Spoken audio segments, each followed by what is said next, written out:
India गठबंधन NDA से आगे निकल सकता है। मेरी समझ है कि बीजेपी 272 से नीचे है। हालांकि बीजेपी के इलाकों में निकलने वाले वोटरों की संख्या वैसी नहीं रही कि मोदी की रेटिंग घटी है और राहुल गांधी की रेटिंग जितनी थी उससे ठीक दूनी हो गई है। किसानों का बड़ा आंदोलन हुआ और उन्हीं मोदी जी को पब्लिकली आकर माफी मांगनी पड़ी।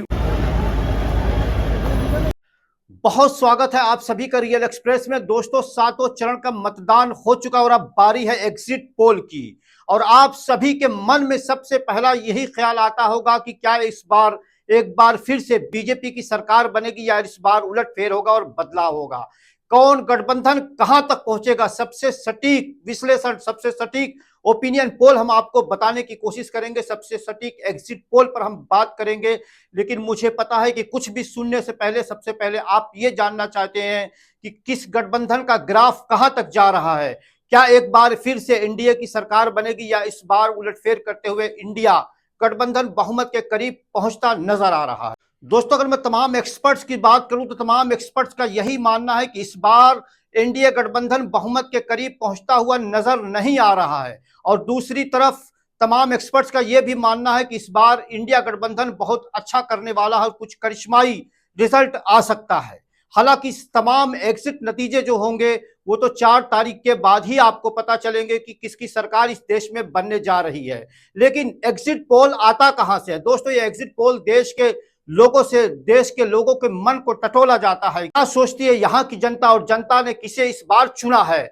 हम सीधे ले चलेंगे फील्ड में, आपको लोगों से लाइव बात करेंगे कि देश की जनता क्या चाहती है और देश की जनता ने इस बार किसे मत दिया है और किसे चुना है और देश की अगली सरकार कैसी होगी। लोकसभा चुनाव चल रहा है इस वक्त, क्या लगता है जो सरकार 10 साल से देश में है सही काम कर रही है? मैं तो कहता हूँ सरकार बदलना चाहिए। गठबंधन को कितनी सीटें आ सकती है? तो कांग्रेस पार्टी को 300 पार करने जा रही है कांग्रेस पार्टी। और भाजपा की जो इंडिया वो है अलायंस जो है इनका यूपीए एनडीए अलायंस जो इनका, इनको 130-140 सीटें मिलेगी बस। क्या बनाम एनडीए? इंडिया गठबंधन पूरी तरह से आ रही है। हाँ, तो हो गए वो 400 पार, वापसी के लिए 400 पार हो गए। उनकी बुलेट ट्रेन 400 की स्पीड से वापस जा रही है, रिवर्स गियर में चलनी शुरू हो गई है।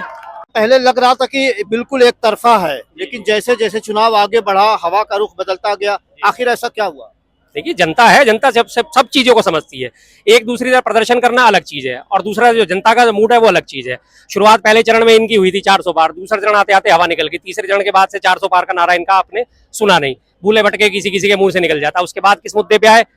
मटन, मछली, मंगलसूत्र, मुस्लिम लीग, मुस्लिमों को तुम्हारा वो दे देंगे, तुम्हारे घर की टोटी खोल के ले जाएंगे, तुम्हारे बैंक अकाउंट खाली कर देंगे, तुम्हारी आधी संपत्ति छीन के उनको दान कर देंगे, उनको ले लेंगे। और लास्ट एंड फाइनल आके छठे चरण से आते आते प्रधानमंत्री की भाषा कितनी ये बिल्कुल निम्न स्तर पर पहुंच गई है कि मुजरा करेंगे। क्या है उनकी हार की बौखलाहटी तो है साहब। एक तरफ मोदी का बड़ा चेहरा है, दूसरी तरफ विपक्ष में उनके मुकाबले में कौन चेहरा नजर आ रहा है? कौन नहीं है? राहुल गांधी जी हैं। एक मिनट बेटा, एक मिनट। हाँ, आपका भी आ जाएगा नंबर, मेरे बाद में आप बोल लेना। हाँ, जो आपकी बीजेपी की बात, हर कोई बंदा यही बात करता है कि जी ऐसा क्या, तो सामने चेहरा कौन है? सामने चेहरा कौन है?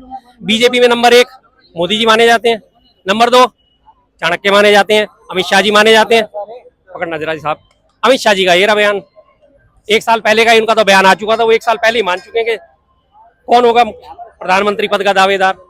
ये रहा उनका पूरा बयान हिंदुस्तान के फ्रंट पेज पर। तब से मैं इसे जेब में लेके घूमता हूँ, मुझे पता है हर जगह एक ही सवाल उठेगा। पढ़ लीजिए, पढ़ के सुनाइए सबको बस। और ये अमित शाह जी का बयान है, जनता तय करेगी पीएम मोदी होंगे राहुल। उन्हें भी पता है कि राहुल गांधी पीएम फेस है, तो हमें कहने की जरूरत कहाँ बची फिर? यानी कहीं ना कहीं आप कह रहे हैं कि खुद अमित शाह कह रहे हैं कि इस बार राहुल पीएम बने। बिल्कुल अमित शाह जी का ही बयान है, मेरा नहीं है, घर का अखबार नहीं है, हिंदुस्तान में छपा हुआ डेटा पढ़ सकते हैं। वो तो कह रहे हैं कि जनता तय करेगी। हाँ, तो जनता तय करेगी पीएम मोदी होंगे राहुल। अगर उन्हें नहीं लगता कि राहुल गांधी मटेरियल नहीं है पीएम पद के लिए, तो वो किसी और का नाम लेते।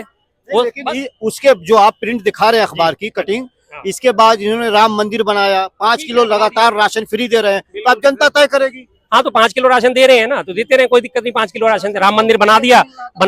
राम मंदिर के नाम पे इन्होंने बड़ी कोशिश करी, हम वोट ले लेंगे। पहले चरण में इनकी हवा निकल गई, राम मंदिर का इनका मुद्दा कैश ही नहीं होता नजर आया। रोज अखबार में हाईलाइट होती थी, आज 2 लाख ने करा, 3 लाख ने करा, 3.5 लाख ने श्रद्धालु ने दर्शन करे। अब उसके बाद उनकी खबरें भी आनी बंद होगी अखबार में।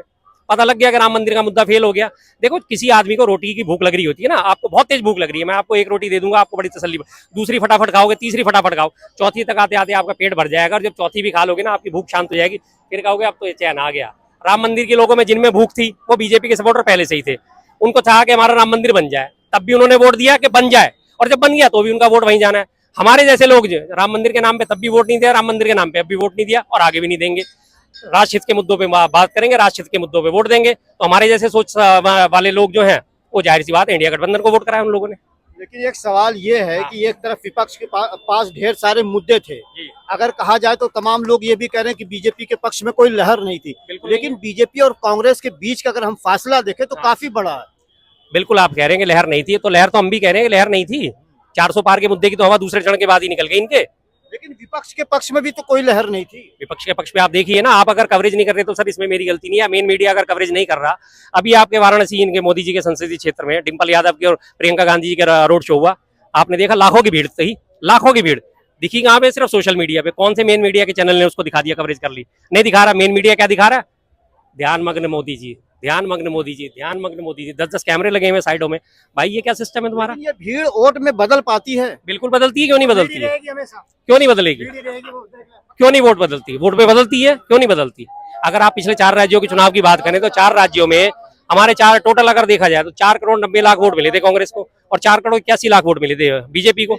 ठीक है, हेर फेर रहा, गिनतियों में हेर फेर रहा, वो ज्यादा बहुमत ले गए, बना ली उन्होंने 3 राज्यों में सरकार, एक में हमारी कांग्रेस आ गई, कोई दिक्कत नहीं उससे। तो यही भीड़ 4 तारीख को आप लोग ईवीएम का दोष तो नहीं देंगे ना? देखिए जी, ईवीएम पे तो सवाल तब से उठ रहे थे और अभी भी उठ रहे हैं। आप हर बार यही बात करते हो कि ईवीएम का दोष क्यों नहीं देंगे। ईवीएम पे सवाल उठाता कौन है? खुद चुनाव आयोग। चुनाव आयोग डाटा जारी करने में 10 दिन क्यों लगा रहा है? एक दिन वो डाटा जारी करता है जिस दिन चुनाव कंप्लीट होते हैं, फॉर्म 17C भरने के बाद कि 60% वोटिंग हुई। 10 दिन बाद दोबारा से आता है कि 66% वोटिंग हुई है। 10 दिन में 6% डाटा कैसे भरा जा रहा है, कैसे बढ़ा जा रहा है?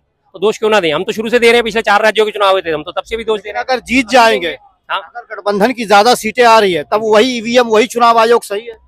चुनाव आयोग तब भी सही नहीं है, ईवीएम तब भी सही नहीं है, जनता तब भी सही होगी, तब भी सही होगी।